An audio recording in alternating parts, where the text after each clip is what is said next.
welcome back, everybody, to the Just One More Level podcast. I am your co-host, Christian. And I'm your co-host, John. And this week we played a little bit of a game called See No Evil, Mm-hmm. specifically the See No Evil on Steam. Yep. Because we did eventually figure out that there is apparently another See No Evil out there. So definitely not that one. This is the Steam release, just to be clear for everybody. Yes. But John, why don't you tell us a little bit about the See No Evil that we actually played this week? All right.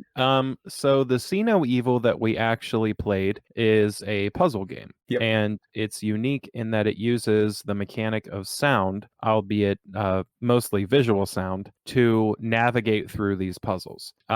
It is really interesting. Yeah. I want to just jump right in and say that I did like it to a degree. I like what they were going for. Yeah. And it does have a really unique visual style, and it has good sound design. Even though the sound is represented visually, it still has good sound design. It makes you feel like your footsteps are echoing, just like the rings on the screen are displaying. I love that scream. So why is everything based around sound in this game, John? Apparently everybody has been blinded by some unseen force. I didn't really get a whole lot of the story. I don't think I played as much as you did in my hour because I got stuck on a few of the puzzles. I will say some of the puzzles are pretty hard. I will admit. So from what I've seen, this game's relatively short. So I was probably, I don't know. I want to say I was relatively close to the end, but I also don't know why the entire world was blinded for sure. Just some vague thing about the world being better this way. Right. So I don't know. I have no idea. Story-wise, I don't know what's going on in the game, but I'll let you finish talking about the mechanics. Right. So it has some basic puzzle mechanics. You have to flip switches to unlock different areas of the map. You have to move crates around, and then it uses the sound mechanics as kind of Rube Goldberg type scenarios, domino effects. So just as an example, example, there's little like flowers that you may find in levels, and these flowers, for whatever reason, whenever they are disturbed by sound, they then themselves produce sound. So it'll end up with like a long chain of these setting one another off. Other levels, there may be like horns that you could yell into. And those horns can take your voice, your shouts, and redirect them as well as amplify them so that you can affect things farther off that you otherwise wouldn't be able to, or in a direction that would otherwise be blocked by walls or crates or whatever the case may be. So it kind of reminded me of Castlevania now. It kind of reminded me of this mobile puzzle game that I like to play every once in a while. It's a mobile puzzle game of Friday the 13th. Okay. And it's completely isometric, and it's grid based, and you have similar tasks and objectives in the levels. You have to move along this grid, and some levels have different restrictions, like you have to kill a certain victim last, or you have to not scare or kill the animals, or you have to move certain things in the environment, and it all depends on how you move Jason as to whether or not you can successfully kill everyone you're supposed to in the level and move on to the next one. And there's things where you can like knock over furniture and move crates around to accomplish your task there. And it's interesting, and I probably enjoy that one more than this one. But it put me in the same mindset of that, because there's times when you misdirect the enemies in the game in order to accomplish a certain goal, and you would do something similar in Friday the 13th, because you can either put yourself directly in the path of someone to kill them, or you can put yourself beside them in order to scare them. And when you scare them, they would either go directly into a trap and die, or they would go to a different part of the level, blocking your access so that you can move around this little checkerboard. So it's pretty interesting, and that's what it was putting me in the mind of a little bit. But this game is more free roaming. It's not locked to a grid, And since Friday the 13th is a mobile game, every swipe moves Jason to the extreme opposite of the path.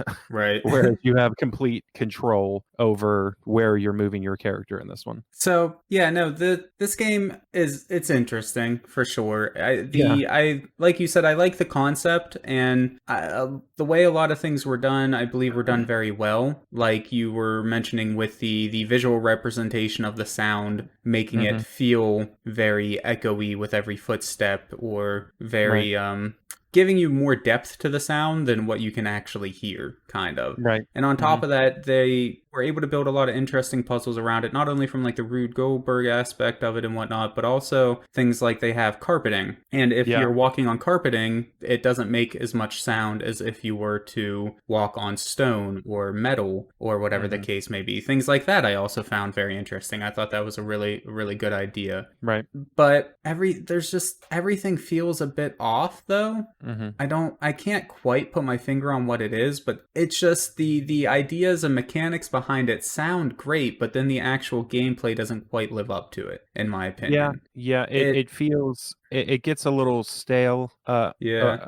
as you're playing it, and I've also noticed that the story, I think they were trying to go for something really grand and like hashtag deep, but I don't know what the payoff was. I wish there was Yeah. more payoff towards the beginning. I feel like there's going to be a build up to a payoff at the end, Hmm. but I feel That's also like the sense I got from what I yeah, played, yeah. like I feel like the dialogue in it that you hear from this overhead voice explaining to you why the world is the way it is and how you affect this world is kind of preachy. Kind of Hmm. reminds me of Bennett Foddy Oh, yeah. and getting over it. Like he's just condescending to you the whole time and you don't really understand his message. You understand the message of frustration and trying again in bittersweet moments and all that kind of stuff that you're supposed to get from it, but it just keeps going over and over and it doesn't feel like it's building towards a resolution. It Right. feels kind of cheap and it feels like it's gonna build towards something at the end, but it's probably not going to be that satisfying. Like you're not gonna become an epic hero on an adventure, which Right. is Right. what I was mentioning to you before. We had talked about this very briefly yesterday, and I mentioned that I thought it would have been cool to turn this puzzling aspect into an RPG adventure Right.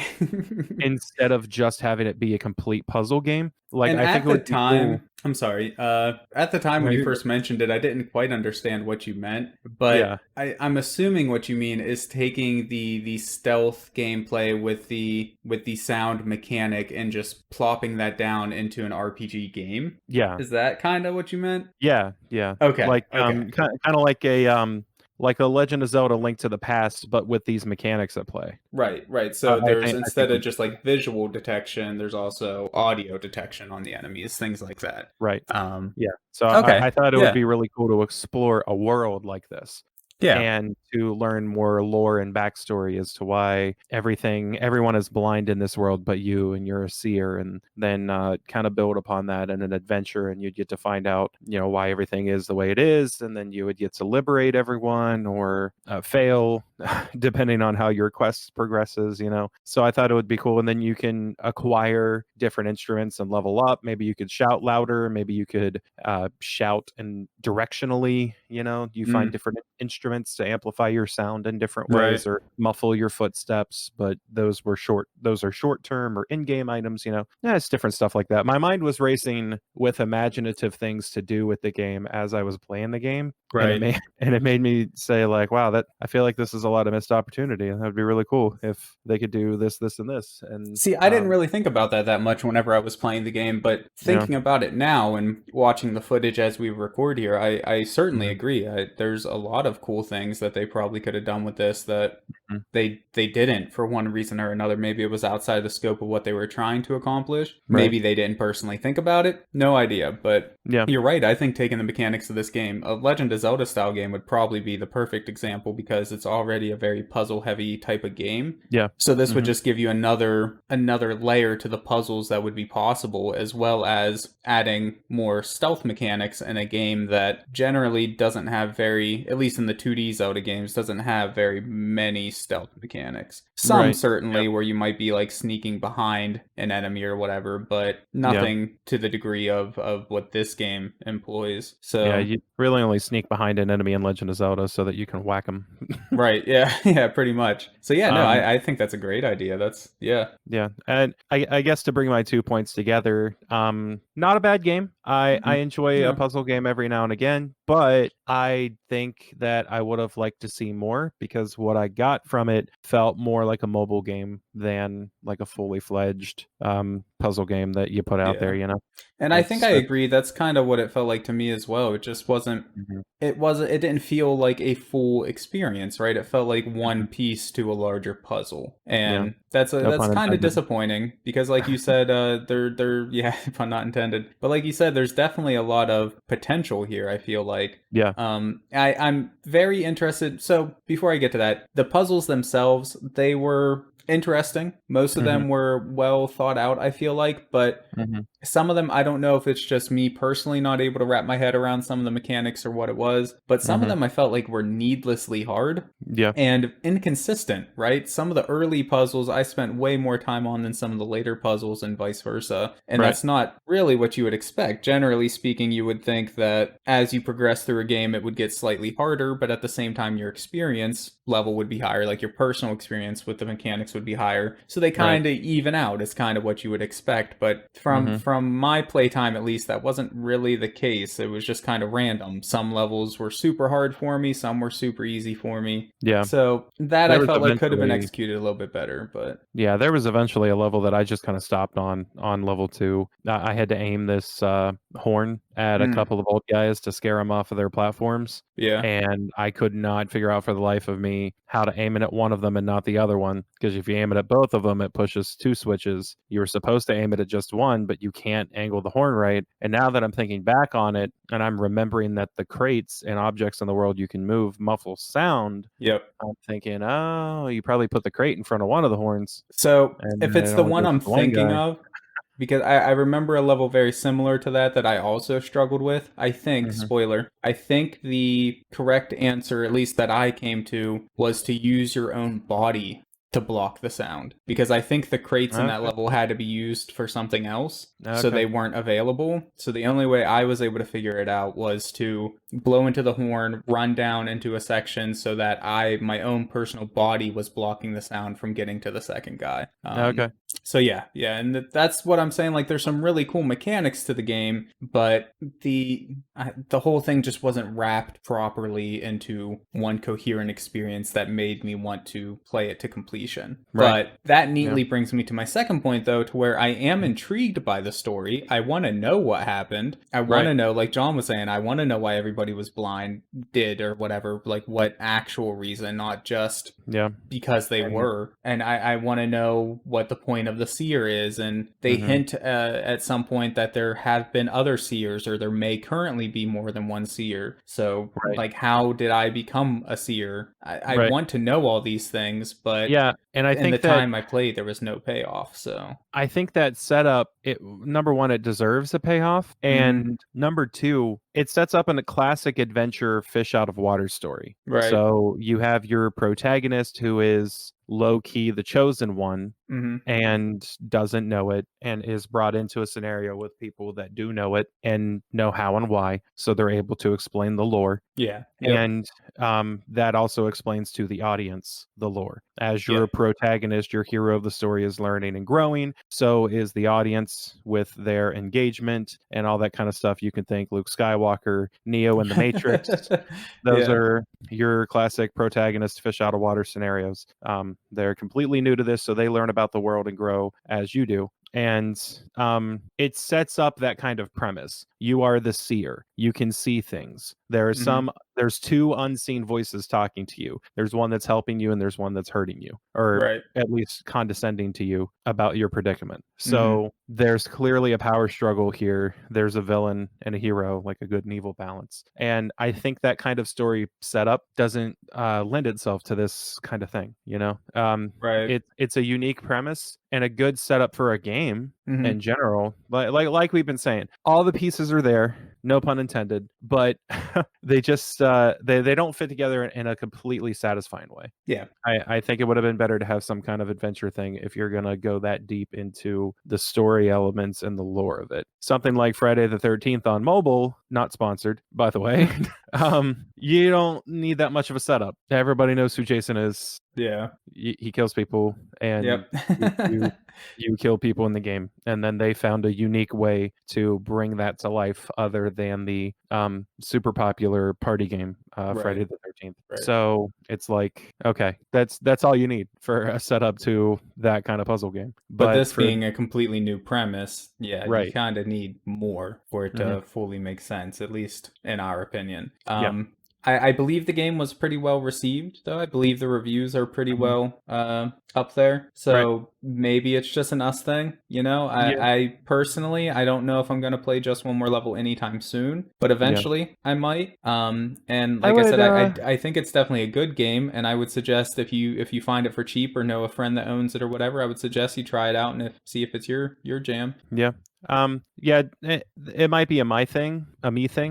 Hmm. Because I don't mind puzzle games. I like puzzle games well enough, and I've played the Friday the 13th puzzle game so much because I love horror, and I Right. just wanted to Well, and see film more. franchises in general and things, Yeah, yeah. yeah, yeah. So that's just my thing that I wanted to see more of, and I frustrate myself through the puzzles in order to get to the next big kill. Because Yep. it's fun and it's rewarding for me in that way. Right. But generally speaking, I'm not a puzzle game kind of guy. I've never really been good at puzzles in general. They make me feel weak and stupid. um, I I can't tell you how many Sudoku books I've burned.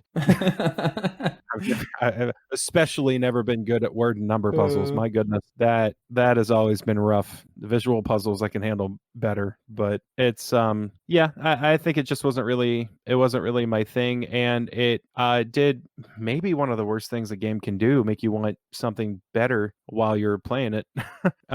But that's unfairly harsh. The game it's really well put together. The mechanics are sounds. There's nothing technically wrong. There's like nothing like graphically wrong or like buggy, or like you said, there's some parts that feel kind of like unfairly difficult, yeah. but eventually you get past them, you figure it out. And to people that enjoy puzzle games, that's part of the fun, is getting completely stumped by a puzzle and then figuring it Eventually out. having And that aha moment and right. yeah. Yeah, you figure it out, and that's your thrill from the experience. So I don't necessarily know that if you are a big fan of puzzle games, you'll feel as frustrated as me or Christian might have. So that's my review. Personally, no, I wouldn't play just one more level. I don't think so anyway, And that's unless fair.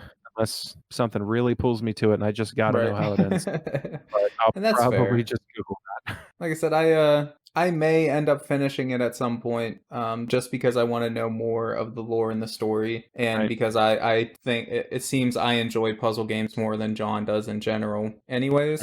Mm. Yeah. So I may end up completing it, or sorry, finishing it. I don't know about going like completionist or anything, but I Right. may end up finishing it at some point. But it's definitely not up towards the top of my list. But again, I can't stress enough, it's not a bad game. It Mm. just isn't a game for me, I feel. Right. So Yeah. definitely, like I said, if you find it cheap or know a friend that likes it or whatever, check it out, because there's a lot of really interesting things in here. And Mhm. I would love to see them take this and turn it into a more fleshed out experience, a fuller game, a more fleshed out world, add even more mechanics in. Like John said, maybe turn it into an adventure game or an RPG or something like that. I think that'd be really interesting. So Yeah, yeah, I'd be down for that. yeah, for I'd sure. play I would definitely play the sequel if it was like an adventure experience. That'd be really fun. Yeah.